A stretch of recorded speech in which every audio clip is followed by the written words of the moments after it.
Can you believe it? Episode 99. How's it going, everybody? It's your boy Flobito, and you're watching What's Up, Flobo, the vlog, where I sit here and talk to you.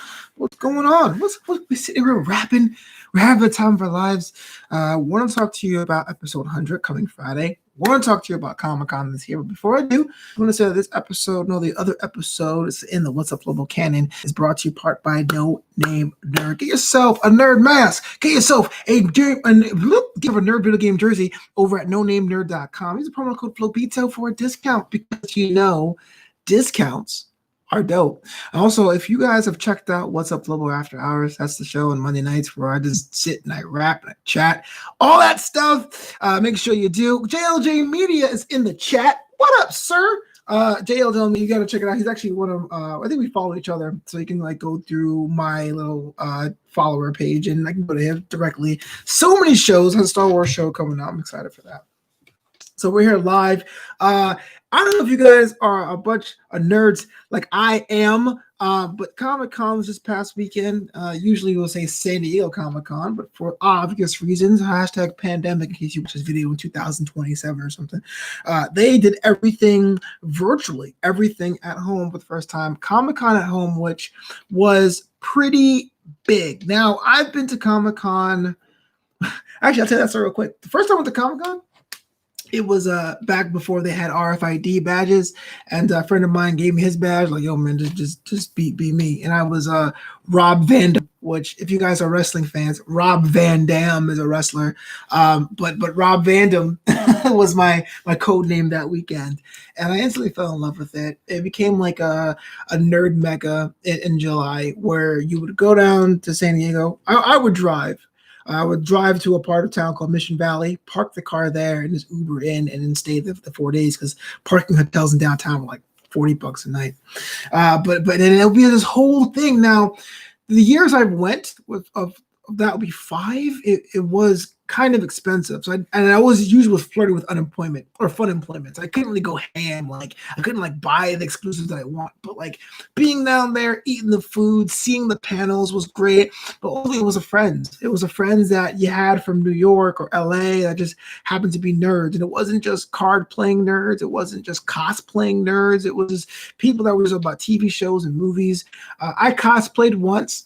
I came as a hood version of Shazam, so I had the red shirt with the yellow lightning bolt on it. I had red jeans, a gold belt, gold, white, and black Air Force Ones, and a white hoodie, which was dope in pictures, but not because it was 9 degrees in San Diego at the time.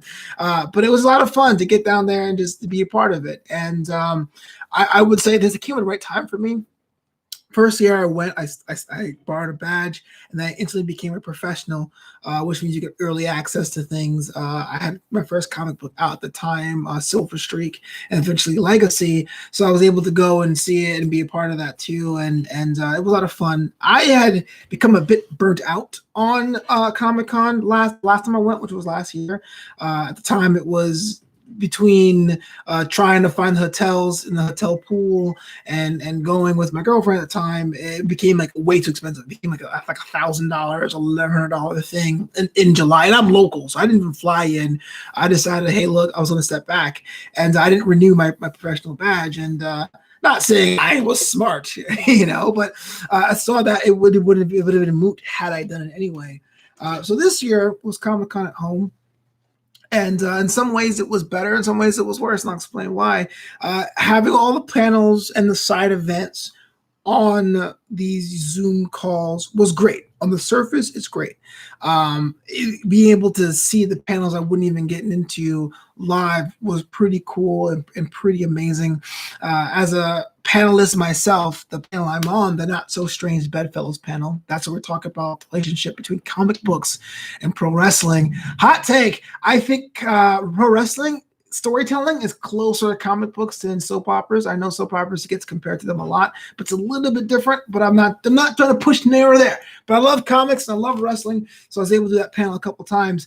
And whereas there was a rush and thrill of being there live in front of 50 people or 60 people in the panel, it's even a bigger thrill, even though I'm on a smaller screen, of having 500 or 600 people watching the video. I got a chance to talk about like the storytelling and decompression and all that kind of thing.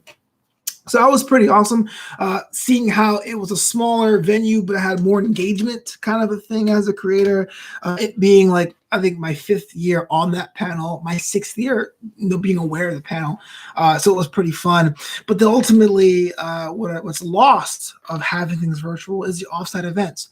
You see, the badges at Comic-Con gets you into the panels and onto the exhibition floor where you can buy all the exclusives. But everyone knows it's the offsites. It's the comic book companies, the TV shows, the media companies that like buy restaurants and they buy shops, and then they have like unique show menus or giveaways or offsite interactive experiences like laser tag or movies watching. Once I haven't seen an episode of Game of Thrones, but 2 years ago, they had the Game of Thrones experience where you had to walk in there, make a t-shirt from your favorite house, get a pin, sit in the Iron Throne, do a VR with the wall experience. Like, those are things that are free. They don't really need a badge, but those are the ones you really talk about with your boys. Like, oh, you didn't hear at World's End, the movie is doing a pub crawl where you get collector cards and stuff. It's really awesome. It's on Gaslamp on J Street. So that's kind of the deal. JLJ Media is asking, yes, I've only seen the pilot of Game of Thrones. And I used to watch my girlfriend watch Game of Thrones, so she would watch it on Sunday nights and I would like read a book or something. And it just seems like it'll be week after week of Middle Earth type politics. And then on episode 5, a dragon would fly by and you're just like, okay, not my thing. I'll probably sit down and watch it at one point in time. One of my friends from film school got to be a writer on season 8 after being promoted from being a writer's assistant. So it's cool to see her have a little bit of glow up there. But no, I'm not seeing Game of Thrones. I only seen season 1 of Walking Dead. I haven't seen past episode 3 of Breaking Bad. I know. I'm weird like that.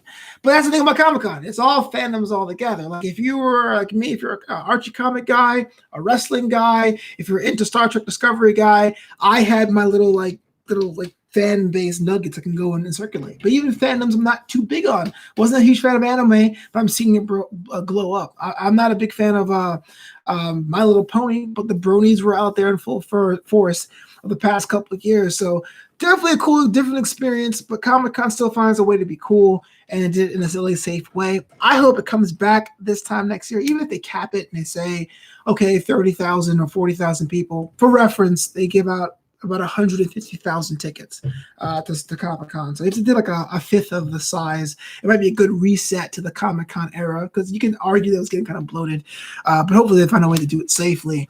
Yeah, I would love to be back on that panel. Not So Strange Bedfellows. Not to say followers are my metric of success, but it was interesting to see the people that came out this year that wouldn't have if had it been on.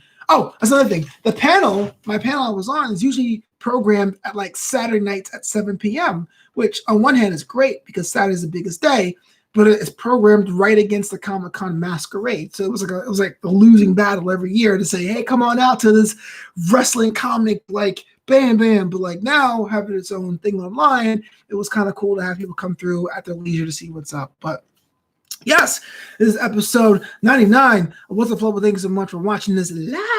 About to go out for a run. That's why I got my little Under Armour thing on. This Friday, episode 100, celebrating big. First ever guest on What's Up, Flobo. I've had guests on New Amsterdam Radio. I've had guests on the wrestling things. First ever guest, What's Up, Flobo. It's going to be a doozy. Make sure you check that out. Of course, it's your boy, Flobo. You can follow me on Twitter and on Instagram at Flobo Boys. Yes, I own at Flobo Boys on Instagram too. It's currently private because I'm trying to build it up, but I own it because I want to make sure I park it. But at Flobito on Instagram is open, it's public, it's live. Check that out. The website is flobito.com. New content every Wednesday. I just posted this morning. And the Patreon, if you want to support the homemade bonus content, interviews, picture galleries, all those things are available at patreon.com. So that's Flobo Boys. Creatives are having it rough out there. We're considered non-essential, but I think I'm essential. So support the homie, patreon.com, that's Flobo Boys. And you can buy a t-shirt, a hat, a mug, a face mask, and another announcement with New Amsterdam Radio. All that stuff's rolling into the t-shirt shop over at flobito.threadless.com. Yes, No Name Nerd. Thank you so much for sponsoring the show. Use the promo code Flobito, get yourself a discount and a nerd jersey, a nerd mask, and all that good stuff.